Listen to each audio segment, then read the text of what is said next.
किसी प्रिंटर का नाम नहीं है, छापने वाले का नाम नहीं है, जिक्र नहीं, लगाने वाले का पता नहीं है। रात को अंधेरे में लगा के चले गए और उस पर लिखा हुआ था कृपाल परमार, मेरा फोटो लगा हुआ था। जिनके पास ब्रेक आ रहे हैं सीधे करके पकड़ो, उल्टे पकड़ रहे हैं आप लोग। उस पर लिखा था कि कृपाल परमार अब की बार चक्की पार। मेरे पास पत्रकार आए, मेरी प्रतिक्रिया जानने के लिए बात की। मैंने कहा भाइयों, जिनका सब कुछ लुट चुका है, जिनके पल्ले मैंने उनके रिश्तेदारों और दोस्तों के अलावा कुछ छोड़ा नहीं है, उनके कार्यकर्ताओं को मैंने अपनी छाती से लगा लिया है। अब उनके पास इतनी ओछी हरकत करने के अलावा कोई तरीका नहीं है, और इस ओछी हरकत का जवाब देने के लिए मेरे पास शब्द नहीं है, क्योंकि मैं अपने शब्दों को इतना गिरा हुआ नहीं मानता कि उस बात पर टिप्पणी भी करता।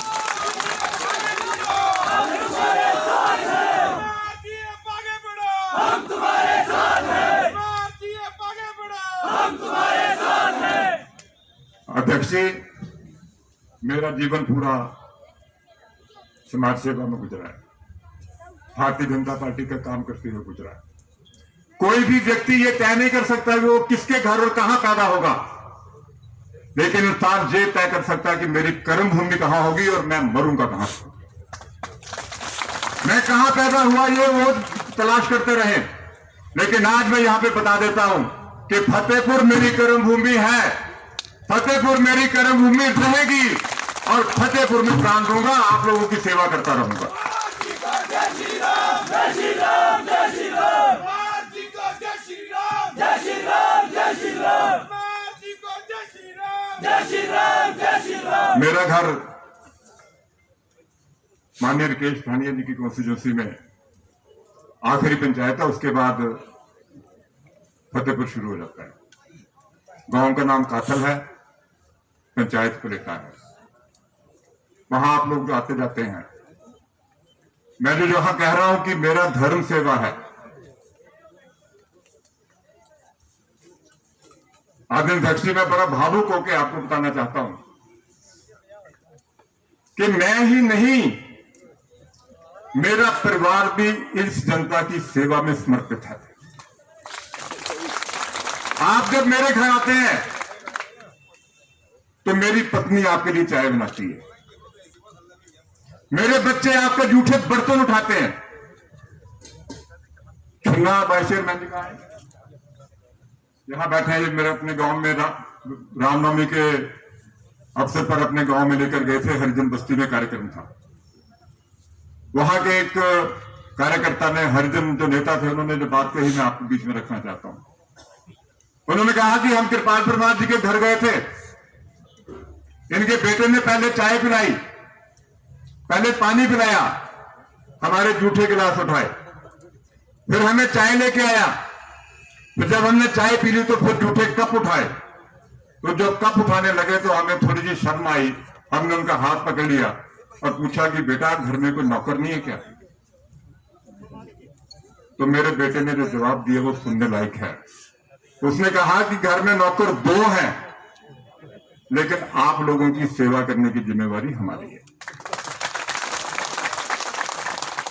इस भावना के साथ हम राजनीति में आए हैं, इसलिए हम ओछी हरकतें नहीं करते।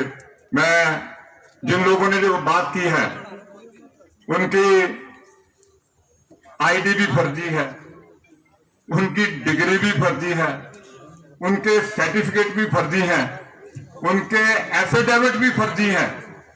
ऐसे फर्जी लोगों से माथा लगाकर मैं क्यों करूं? मैं समाज सेवा पे काम में लगा हूं, आपकी सेवा में लगा रहूंगा, ऐसा भरोसा दिलाता हूं। आज मैं अंत में एक बात कहके कि ना मैं ही गिरा, ना मैं ही गिरा, ना मेरी उम्मीदों के मीनार गिरे, ना मैं ही गिरा, ना मेरी उम्मीदों के मीनार गिरे, लेकिन मुझे गिराने के लिए कुछ लोग कई बार गिरे।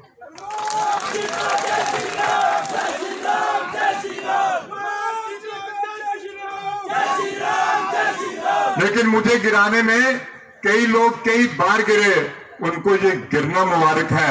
मैं तो अंत तक पथिक हूं, मैं चलता रहूंगा, आपकी सेवा में आपके आगे बढ़ता रहूंगा। जय श्री राम, जय श्री राम। आदरणीय मुख्यमंत्री जी, आप यहां पर आए हैं और जब सुदामा के घर में कृष्ण आता है तो सुदामा से ना चाहते हुए मांगे बिना रहा नहीं जाता। और मैं आपसे निवेदन करूंगा कि आप जरा अपनी पोटली जरा खुली रख के खुले मन से आप यहां फतेहपुर की जनता का आशीर्वाद देके जाएं। आज कंजूसी मत कीजिएगा। आज 13 तारीख है, 31 मार्च को फाइनेंशियल ईयर बंद होता है, तो 31 मार्च तक का जो बचा खुचा सामान है वो आज फतेहपुर में छोड़ जाइए, ऐसे मैं आपसे निवेदन करता हूं। मैं माननीय मुख्यमंत्री जी का धन्यवाद करता हूं कि जब पिछली बार आए थे तो हमने उनसे पोंग डैम डेवलपमेंट अथॉरिटी बनाने की निवेदन किया था।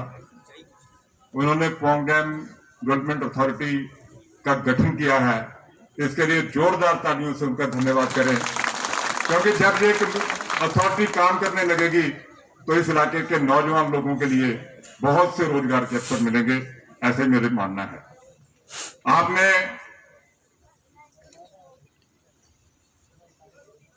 मैंने आपको CHC अपग्रेड करने की बात की थी रहन में। विपिन परमार जी का मैं धन्यवाद करता हूं, वो स्वास्थ्य मंत्री